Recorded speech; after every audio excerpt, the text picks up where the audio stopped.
All righty. Hello, everyone. My name is Leonard Horton. I'm actually a professor at Florida A&M University in the School of Journalism and Graphic Communications. As we are making this video, I'm headed to Missouri to be an instructor with Missouri State University in their program, the Media, Journalism, and Film Department. I am putting together this program as part of the Restoration Place Tallahassee media team, and hopefully this will be a great resource for you. And as I'm in the control room, I have some audience members that are in here, and they'll be watching as I'm demonstrating certain things, and they'll also be asking questions. And so we're going to kind of go through several phases, talking about just overall production as it relates to video. We'll talk about several phases as it relates to composition. We'll talk about rule of thirds, zooming, panning. We'll get into some audio discussions, and we'll also talk about some lighting discussions. So just to start off, we'll talk about panning and zooming. A lot of people, when you started using the video camera, I know for myself, when I was in high school, my parents bought me a little Hi8 camcorder, and I used to always walk around. I was the guy with the camcorder. I would walk around, I would film people doing certain things, zoom in, zoom out, and I didn't really have any theory behind what I was doing. I was just trying to capture the moment. But one of the things that you begin to understand when you're using a camera is that every movement you make, it creates something, it has a certain effect. There's a psychological reason to why you should do what you do with the camera. People, when they watch things on television, when they watch certain shows, they receive your movements differently. So you have to be mindful of that. For example, if you've ever watched 60 Minutes, you'll notice that when the person is crying, the camera will slowly start to kind of zoom in on that person. What they're doing is they're trying to create what's known as intimacy. It's no different from when a person that you know personally is sad. So what is the first thing you do when a person is sad? You want to get closer to them, right? You want to give them a hug. Well, that's what you're doing with a camera. When I see a camera, for me, this camera is no different from a person. This lens is no different from an eyeball. I treat it like a real person. So when I move in on someone, or when I zoom in on someone, I see it as me getting more intimate with them. So with that being said, you wouldn't, if you were shooting some B-roll, you wouldn't get more intimate with this can of, bottle of water, right? Because why would you do that? Why would you get more intimate with a trash can, or a building, unless there was a reason? There has to be a reason. And so the only time you should really zoom into something is if you're trying to get more intimate, you're trying to get closer. Now, I will say that as it relates to live production, the rules change a little bit. For example, if you're shooting a football game, you want to get closer to the ball because you want to see where it ends up, or a golf ball. If you're in a church situation, a live production here at church, you want to get closer to the drums or closer to the singer, right? Because the closer you get to that praise and worship leader, it's like you're allowing the audience to become more intimate with her worship, right? So that's the reason why you would zoom into that worship leader. The same effect happens when you zoom out of the worship leader. When you're zooming out of a person, you're saying goodbye. That's what you're saying when you zoom out of a person, or zoom away from them. You're saying, I'll see you later. You're creating that empty space as to say that we're not intimate anymore. I am now leaving you. And so you have to understand what type of impact that makes when you're using your buttons here. So intimacy, and the second reason that you use your zoom is to create tension. Let me explain. If you've ever watched horror movies, Nightmare on Elm Street, right? And they have that old house with the red door, and you're already afraid of that house. But what does that camera person do? They zoom in closer to it, trying to make you more afraid, right? They're pulling you towards something that you're trying to get back from, therefore creating tension. And so that's another reason why you would zoom into something.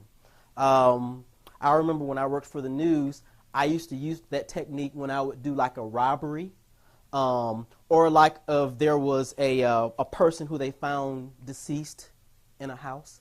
I would zoom into that door as to say that earlier today police found the body of such and such hidden behind this door, creating tension, you know. And so intimacy and tension, those are really the two reasons you should use zoom. As it relates to panning, again, it depends on what situation you're in. A lot of times if you're doing sports, it is very common to pan to follow the movement, whether it's a track runner or whether you're following the football or the golf ball. You know, a lot of times if you're in a church situation, a lot of production at church, you might want to pan to show the audience or show all of the, you know, the performers. And that's fine in that situation. But if you're in a situation where you're doing electronic news gathering and you're out in the field, I was taught a long time ago that it's actually a lot better to just keep the camera still and let the people do the movement. Yeah, let the action do the movement. So you keep your camera still and you let whatever is happening do the movement, and you not try to, you know. The number one reason you don't pan is because it creates a problem for you when you begin to edit, right? There were times when I was a news reporter and I would get back to the station at, I don't know, 10 minutes until airtime, and I only had literally 8 minutes to cut a package. If I had a tape full of long pans, I would be in some serious trouble. I had an old videographer that taught me how to shoot to air.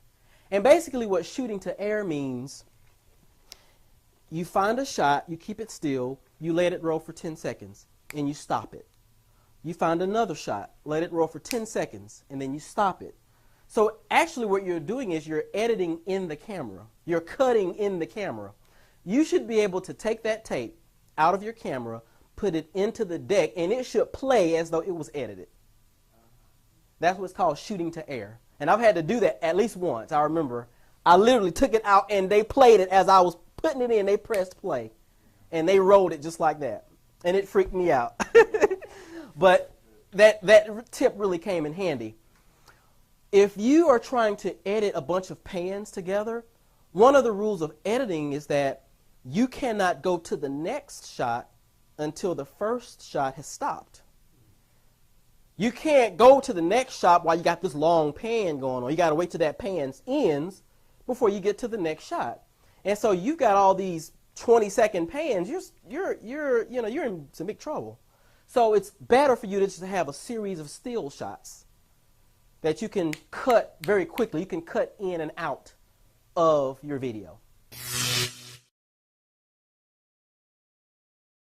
In terms of shooting video, one of the best ways to get a lot of real good shots is to do what's called sequence shooting.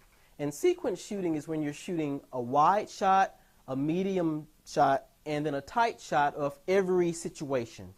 For example, if you are shooting a building, well, your first shot shouldn't be the building. It should be a wide shot of everything that's around the building. And the reason why is because the audience that's watching, they need to sort of establish in their minds where you are. I mean, are they at a park? Are they in a downtown area? So you need to kind of show the audience the full view of where you are. That would be the wide shot. And then you hold that for 10 seconds. 10 seconds of a wide shot. Take that same shot, zoom in halfway. That would be the medium shot. So the medium shot could be maybe the building and maybe the area that is immediately surrounding that building. The medium shot. Hold it for 10 seconds. And then the final shot would be the tight shot. It could be a sign that's on that building, or it could be the door going into that building. So you've got your wide, establishing where we are, medium, we're becoming more intimate, getting closer, and then tight. You don't want to have a series of tight shots because we're not going to ever know where we are. You don't want to have a series of wide shots because you're not going to be able to go from a wide to a wide. People need to be taken into, I would call, degrees of deepness. And so you've got the first degree of deepness, and then the second degree, and then the third degree. You don't want to have a bunch of wide shots because it's boring. I mean, let's be honest. When you have a bunch of wide shots just back to back, that's boring. So you want to mix it up. So you want to have a wide, medium, tight. And then you go to the next shot that you're doing. Wide, medium, tight. And then the next shot, wide, medium, tight. And if you do that a couple of times, you're going to have a lot of video to choose from. And editing is not going to be a bear when you get into that process. So I've got a question from the audience about the theory behind wide, medium, tight, panning, and zooming as it relates specifically for church worship. And so I'm going to approach it from different perspectives. As it relates to, and keep in mind that right now, Restoration Place, as of 2013, we're operating with a 3-camera setup. And so we typically have one camera that's kind of the main camera. We've got camera 2 that sort of gets the wide shot of the stage. And then we've got camera 3, which is on the stage, that gets more of the medium. You know, you get the body of the singers and you can get close up on their face. So that would be the tight shot. The question that I got was concerning panning and zooming. And in terms of breaking the rules of panning and zooming for worship. I will say that, you know, no matter where you are, you should try to adapt to whatever the rules are for that environment. So, whereas in a news gathering situation, I wouldn't advise you doing a lot of zooming and panning because you just don't have time. It's a 1-minute package or a 1-minute story. You don't have time for all that panning and zooming. Now, with a praise and worship session, which could last anywhere from 20 minutes to maybe even 30 minutes, there's some stretching involved. So we generally do break the rule as it relates to zooming and panning. And so actually in a praise and worship situation, I don't really see anything wrong with zooming and panning. However, I will say that we need to be very sensitive to the Spirit as it relates to our zooms and our pans. For example, if your first song is something that's very fast and upbeat, we shall overcome, you know, whatever, you need to incorporate a lot of maybe some snap zooms. It needs to feel fast. What you do with your camera, it needs to match the music. Just like with the lighting, they try to make the lighting match the music, so our camera shot should match the music. If you're doing a slow song, you know, a slow, one of the last songs, if they choose to do this, you know, slow one at the end, then your camera zooms become more slow and more angelic. You really take your time. You don't zoom fast while they're trying to do a peaceful, you know, you're kind of breaking the flow, right? So I would say you just got to listen. Yeah, so to answer your first question, yes, you do need to stretch when you're in a praise and worship situation, so panning and zooming are okay in those situations, but you have to make sure that your movements match the song. If it's a fast song, you know, I've been known to go on stage and shoot it sideways and then bend it that way. That's fair game. As long as it doesn't jar the audience too much and not too crazy, because sometimes we can go overboard as, we can make the people dizzy. We don't want to make the people dizzy. But, have a little fun as it relates to the fast songs. But when things begin to slow down, the pastor, he's up on the stage saying if anyone wants to give their life to Christ, we need to really slow that down. Everything we need to do is real slow. You might want to throw in some real slow rack focuses where, something is out of focus and you kind of put it in focus. Those types of shots work well when the music begins to kind of slow down a little bit.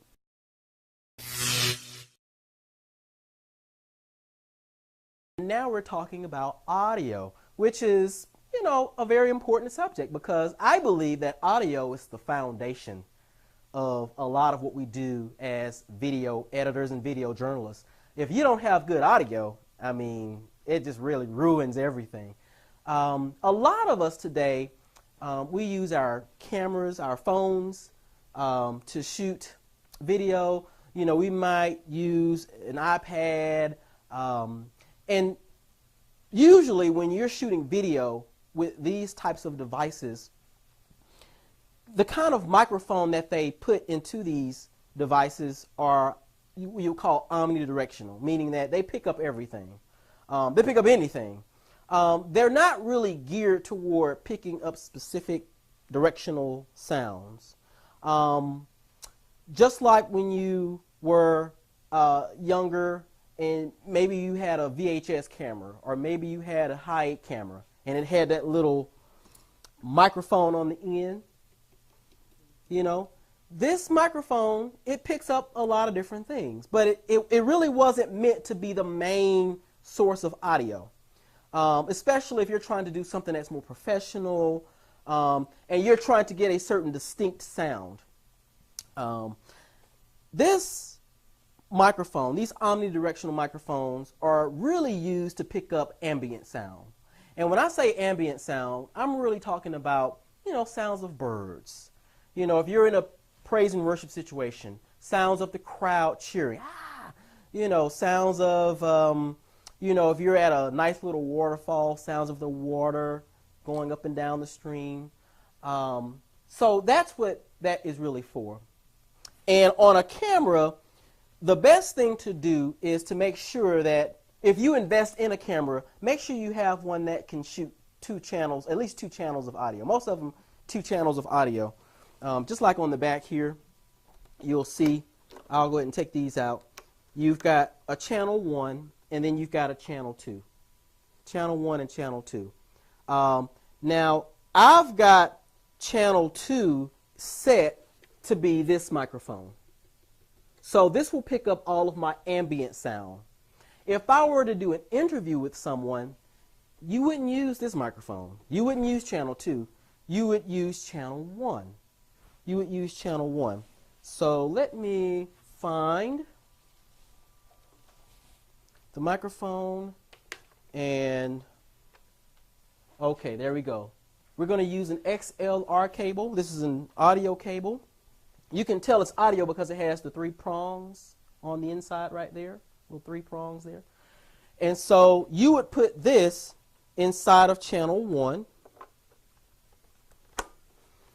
And so this now becomes what we call the hard audio, the main audio. If I were to interview a person, you would use channel 1, and you would make sure that it's a microphone that can pick up a specific sound that is unidirectional, that it kind of goes in one direction versus picking up everything that's around. So these are the 2. You got this one and you got that one. Okay. Now, also, one of the cool things about a lot of the cameras that are out today is that you can actually, I'm going to take this, I don't want to drop the microphone. I'm going to take this XLR out. I'm going to place it on the floor here, put this microphone up here. You can actually adjust the levels. There are some things that you really need to do when you're using audio. The first thing I would advise any person that is recording professionally in the field or even in the worship situation, you want to have a good pair of headphones.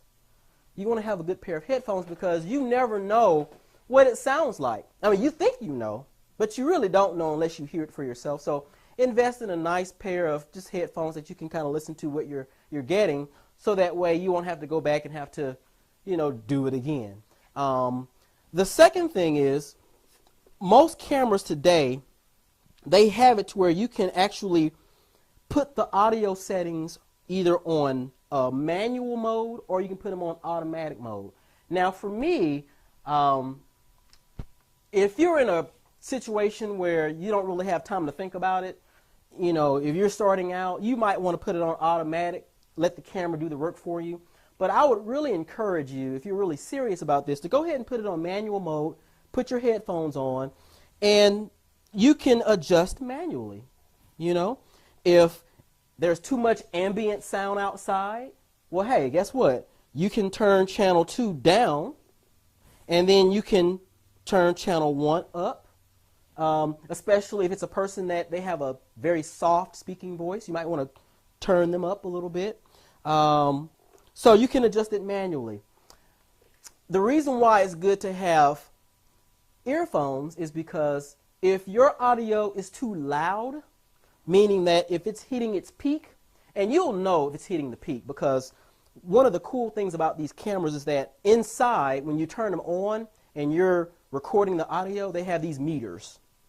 And typically you want your audio levels to stay in the middle. I know on most cameras it's -12 dB, right in the middle. If you go too high, and what we call hitting the roof, your audio will become what's called overmodulated. It will become distorted sounding. It will sound muffled. And we have a phrase in television. The phrase is garbage in, garbage out. You might say to yourself, well, my audio sounded horrible. I'll just go on the computer, Final Cut Pro, and I'll clean it. Well, you can try to clean it, but it's still garbage in, garbage out. It's best for you to go ahead and record it correctly the first time. So that way you won't have to go through that trouble of trying to find a filter and try to fix it. Just record it correctly the first time. Make sure you stay under -12 dB. Make sure that you monitor your audio, and you should be in good shape. Okay, so we're back, and we're talking about the tripod. The reason it's called a tripod is because, of course, it has 3 legs, hence the word tripod. They actually have monopods, which are only 1 leg. A lot of the photographers that you see on the sidelines at football games, they use those monopods to catch certain action. But here we use the tripod. It's a pretty simple setup, and so we're pretty much just going to go through some of the basic things about a tripod. Right now, we have this tripod on these wheels, and when you're in a live production situation, you're going to see that tripods are going to be placed on these wheels. What it does, it just allows you to be able to roam the area, kind of roam back and forth. Sometimes if you're at a television station, you might see a tripod on wheels like this. And these wheels also have brakes. So if you want to put it in its place, just kind of put your foot down on the brakes, put this foot down on that brake, and now it's not going anywhere. There you go. So you've got a steel tripod here. The most important part, well, actually, the whole tripod is important for several reasons. But I would say one of the most important parts of the tripod is what is called the fluid head. And keep in mind, too, that everything on a tripod can be replaced. As an instructor, we have students all the time that, they're hard on equipment and they might break this or break that. Keep in mind that all of this stuff, all these little knobs and all these handles, you can buy another one. So nothing is lost if, something happens with a piece of this tripod. Let's just start from the top. The very top is what's known as the horseshoe. This is where the camera slides onto.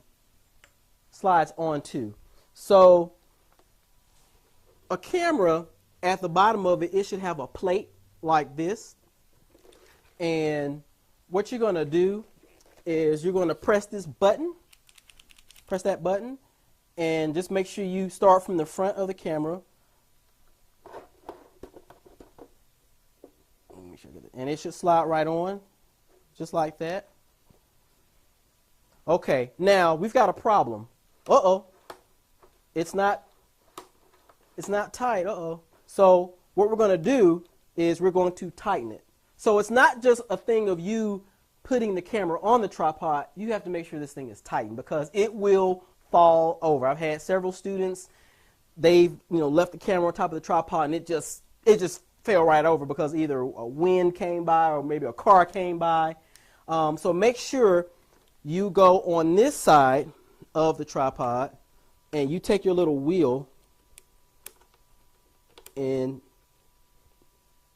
there's a way that you can pull it out.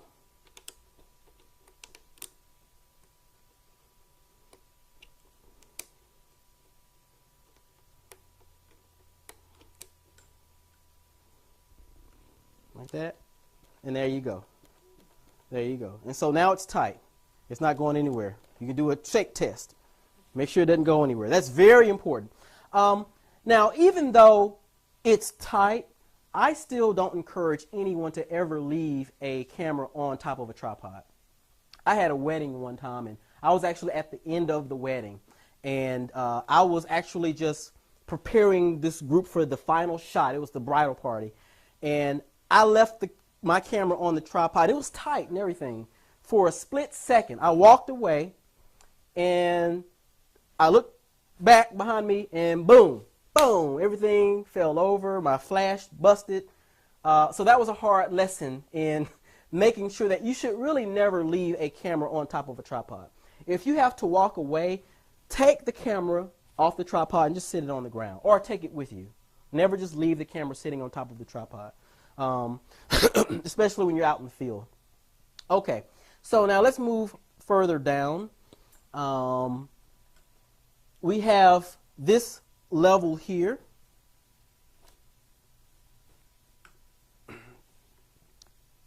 It allows you to be able to go down and up like this. So on a tripod, on a fluid head, you have a lever that allows you to go like this, and then you also have one that allows you to go sideways. So this one lets you go back and forth, and then right here, this little buddy here allows you to go this way. There you go. So now you can go left and right, and you can go up and down. And so when you're shooting video, you want to make sure that you tighten both. So you want to tighten this one, so you can't go left and right anymore. And then you also want to tighten this one, so now you can't go up and down anymore. So you've got two different actions going on. Okay, so I'm going to loosen those, turn it around this way. Okay. The last part of the fluid head is this handle. This handlebar right here, and all of your fluid heads will have a handle where all you have to do is take it and you have to just unscrew it. And now your whole fluid head becomes like a bobblehead. And once you figure out exactly where you want your camera to be, you just put it there and you can tighten it. Now, one of the things that confused me when I first started doing this kind of stuff was, well, does this fluid head matter the most, or do these legs matter the most?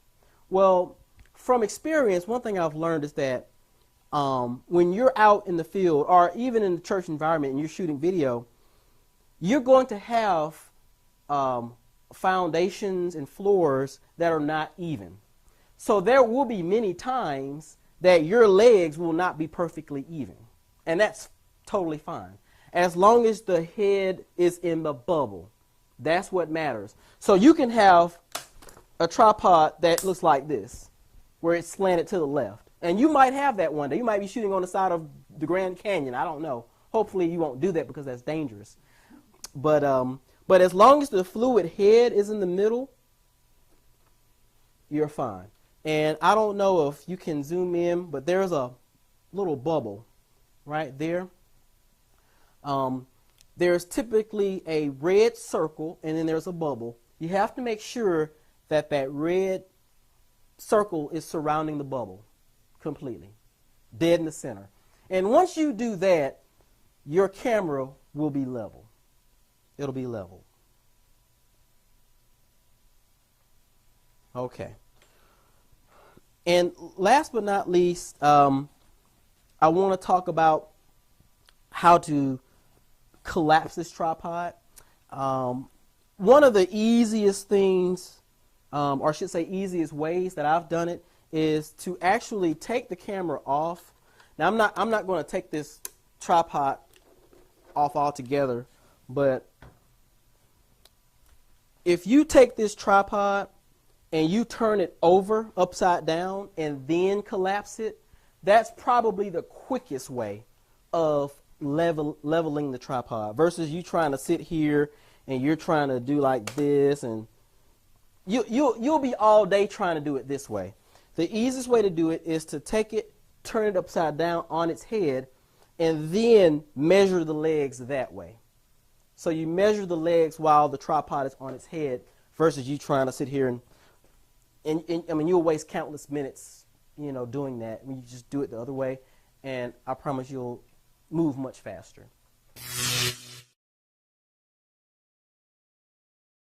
Okay, so we're talking about tension as it relates to panning and zooming, and I mentioned earlier that in a praise and worship situation, it is okay to pan and zoom because you're trying to fill a lot of time, sometimes 25 minutes, sometimes 30 minutes of a worship service.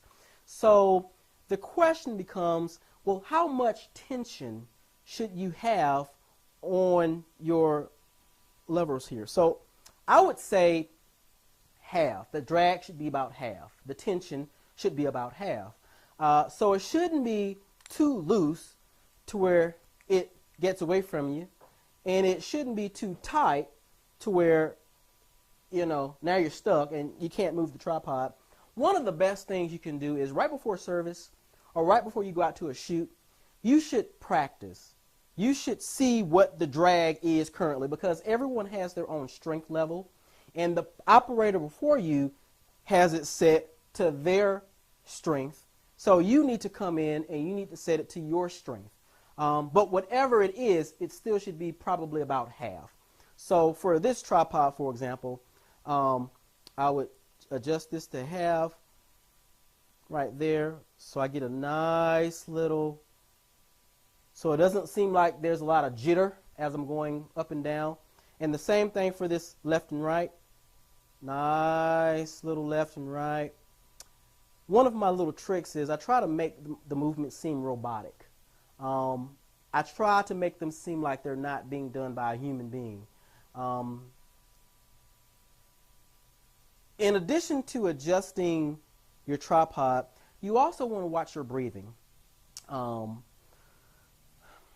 When you're doing moves, special moves like rack focuses and pans and zooms, you should really be exhaling as you're completing a move.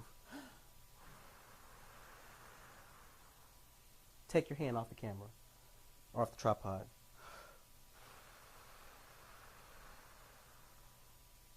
Take your hand off the tripod. So it allows you to be able to have more control over your movements. And when you're done with it, you take your hands off of it.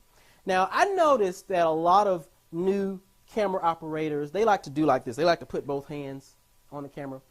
I actually teach against that to some degree. And the reason why is because as human beings, we have a pulse. And the natural pulse in our body causes us to shake just a little bit. And so one of the things that irks me as a visual person is when I see someone who's operating a camera and they've got their hands gripped tight to a tripod and you can see the little jitter on air. You can see it. And they don't know they're doing it, but you can see it because it's a slight little, it's because of the pulse in their hand. So if you're doing a movement, actually, you could use one hand. You don't need both hands. Go back. Or you could just use your finger. Because you've got your tension at half, it really shouldn't matter whether you use your hand or whether you use both hands. I mean, but when you use both hands, it just puts extra force. It just puts extra movement where there shouldn't be. So you just use a finger. Go back and forth. And I think those tips can allow you to have some smoother movements.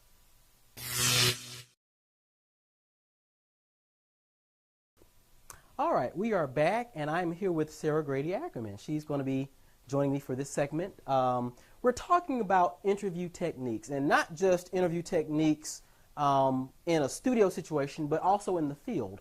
A lot of times when you're by yourself and you're operating the camera, you're going to have to interview a person, maybe for a ministry segment, but there is a right way and a wrong way to do these interviews. And before we get started, I want to tell you about something that is a pet peeve of mine that I hate people doing, and that is giving the person the microphone. You should never, here you go, and now you talk. For a whole hour. You should never do that. You are the interviewer, therefore you have the power. And if you give the interviewee the microphone, you've essentially given them the power. And so now they can talk for days and days and days, and you've kind of beg for the mic back. So you should never give the interviewee the microphone, ever, under any circumstances. And you should also try to avoid interviewing more than one person at a time. I know that a lot of times people are nervous when they are on camera, and so there will be times where they want to do it as a group. Let's just, me and my sister, and we'll all do it together. Well, in a nice way, you might want to explain to them that, well, I'm only going to be able to put one person's name under the screen. So if you want to, the family members can kind of watch along the side, but they should never all be trying to share the same microphone. It just doesn't come across well. Okay, so now we're going to talk about the right way to interview a person if you're by yourself or if you're with someone else. It doesn't matter if you're with a camera person or if you're by yourself. The best way to do it is you, the interviewer, you should be standing on the side of the camera, directly on the side of it. So that's what I'm going to do right now. So I am standing directly on the side of the camera. And so my interviewee, Sarah, I'm going to ask if you could step forward. Okay. Now, she's in the middle of the screen right now, which, you've seen a lot of interviews done this way, but preferably, you really want to have the interviewee in the third, either in the left third or the right third, depending on which side of the camera you are standing on. So the easiest way that I've been able to explain this is think of the letter X. The letter X. So if I am standing on the left side of the camera, that means that Sarah should be on the right side. So let's go ahead and move her to the right side. That's where she should be. I'm standing on the left side of the camera. She's standing on the right. And now I'm going to extend my microphone, and there you go. So let's try the opposite way. Now I am going to go to the right side of the camera, and Sarah is going to go to the left side. And I'm going to extend the microphone. There you go. So the interviewee should always be in the third, either the left third or the right third, depending on which side you're standing on. Always think of the letter X. One thing you should never do is you should never have yourself in the camera with the person like this. And the reason why is because now you've got a profile shot of both of us. You've got a profile of her and a profile of me. And no one wants to see our profile. You want to see the person's face. And so to prevent the profile, you, the interviewer, you stand next to the camera, just like that. Just like that. Also, you also want to make sure that you never put your whole arm in the shot. The most you should see of the microphone is maybe the very top of it. maybe the top of it. Now, if you do see more than the top of the microphone, what that means is the camera person is going to have to zoom in a little closer as to hide the person's hand and to hide my arm. I should not see a big arm or a big hand because that's distracting. You don't want to see that. So let's switch to the other side. Okay, so now I'm extending the microphone, and now all I see is just the top of the microphone. I see her face, looks good, everything's good.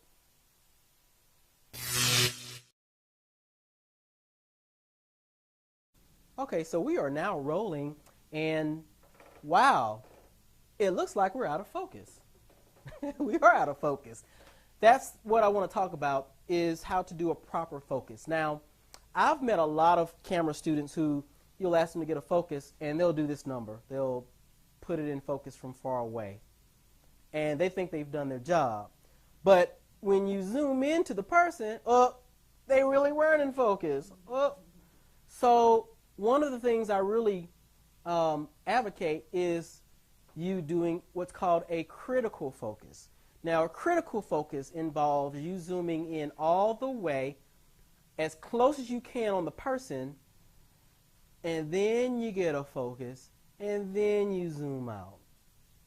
And so now you can pretty much rest assured that when you zoom back into them, they're going to be in focus. Now, in terms of a person, interviewee, one of the tips that a lot of the old videographers will teach you is that you need to zoom into the person's eyes.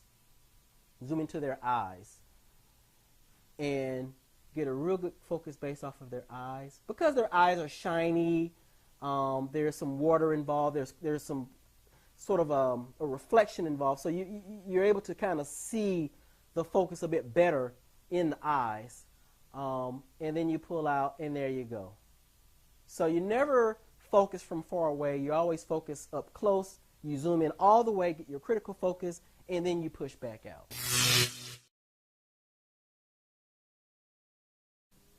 Okay, so we are back with Sarah once again, and I don't know if you can tell, but actually the picture looks a little weird. It looks a little yellowish. That happens when your camera isn't properly white balanced. Now let me explain what white balance is. Our human brains, they are able to sort of take an average of the color temperature in a given environment. So for example, the sun has its own temperature. The lights in this room have their own temperature. The lights in the hallway have their own temperature. When we walk into any of those environments, our brain does these, these calculations, and they're able to say, okay, well, that shirt is supposed to be gray, that box is supposed to be red. But a camera is not that smart. You have to tell it what color the temperature is. And so basically with a white balance, you allow the camera to sort of take an average of all the temperatures in that area, and it comes out with what the neutral color should be. And so the best way to do a white balance is to take a either white sheet of paper, or find something white. It could either be the white that's right here on this cardboard. If you are so lucky to have a white big cardboard cut out, you can zoom in on that. If your pastor has on a white shirt, that could be used. I've done white balance in many. I've white balance off of white cars. So anything that looks white. So right now, Sarah, she looks a little yellowish. So what we're going to do is we're going to zoom in, not all the way, but halfway. We're going to zoom in halfway to this white cardboard piece over here. And then we're going to go through our white balance settings. And we're going to go ahead and lock it. And so now when we go back to Sarah, yeah, now she looks her normal flesh tone. She doesn't look yellowish. She doesn't look bluish. She looks exactly the way her flesh tones are supposed to look. And so again, to recap, white balance is just basically the camera taking an average of the color temperature that's in the area.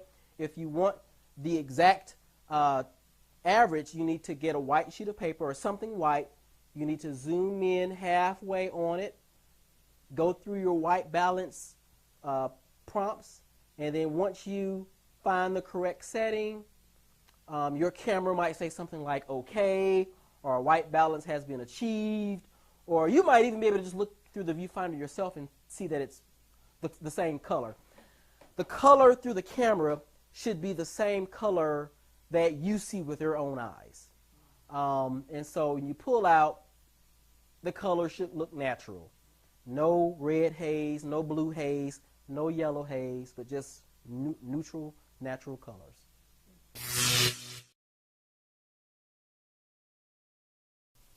Well, I hope you've enjoyed yourself today. It's been fun for me, as I hope it's been for you. I wanted to sort of conclude this session talking about where we are in terms of technology. You heard me make references earlier to using tape and putting the tape in the machine. There are some stations that are, still using tape for various reasons. But for the most part, when you purchase a professional video camera, you are not going to be shooting on tape. You're likely going to be shooting on a memory card. I actually have a memory card right here. This is a 2 gig card. Before I get into the cards, let me talk about the sizes. I think that it's very important for anyone that is in this profession or that's doing this as a hobby to sort of be familiar with the sizes and the conversions. You've got kilobytes, which are probably the smallest sizes you'll be working with in terms of video. You probably won't even have video that are kilobytes. So you go from kilobytes, and then you go to megabytes. And then you go from megabytes, there's 1,024 megabytes that equals a gigabyte. And then you've got 1,024 gigabytes that equals a terabyte. And then it actually goes a little higher than that. But for the most part right now, in 2013, we're dealing mostly in terabytes and gigabytes. I want to say the next one is, I want to say it's petabytes, but that's for those NASA scientists. And I could be wrong about that, but you're going to be working mostly with terabytes and gigabytes and megabytes. So it's important to know that when you're shooting video, you're going to be using a lot of information. You're going to be filling up these little cards very fast. This camera here, this AVC cam, comes with, when you purchase it, it comes with a 32 gig card. Now that can record a couple of hours of video. So you wouldn't go to Walmart and purchase a 2 gig card to shoot video. It's not going to happen. You're probably going to get maybe 1 or 2 seconds worth of video, maybe even a little bit more than that, but not much at all. So you're looking at purchasing a card that can hold a lot of memory. Once you begin to edit and you take your memory card out of the slot here, now the next phase is, okay, how will I save this information in the future? Well, if you look at a CD, a blank CD, it's only 700 megabytes. So you'll be able to put some video on a blank CD. If you look at a blank DVD, a DVD is 4.7 gigs. So you will be able to put more hours of video on a DVD. Today, actually, it's probably going to be more cost effective to purchase an external hard drive. Now, they sell these external hard drives at any electronics store, department store, Walmart, Best Buy. I hear a plug for Best Buy. I think as of today, as of summer 2013, you can buy a 2 terabyte external hard drive for somewhere in the ballpark of $130. Now that's pretty reasonable, whereas a couple of years ago that was unheard of. So go ahead, invest in you. I believe this is a terabyte drive. This is actually a 2 terabyte drive, excuse me. And I'm pretty sure if you buy one today, it will be much cheaper than what we purchased this one for, because with technology things become smaller. They're figuring out better ways to cram more information into smaller spaces. So with that being said, I thank you for joining me, and I hope you've learned something, and we'll see you next time.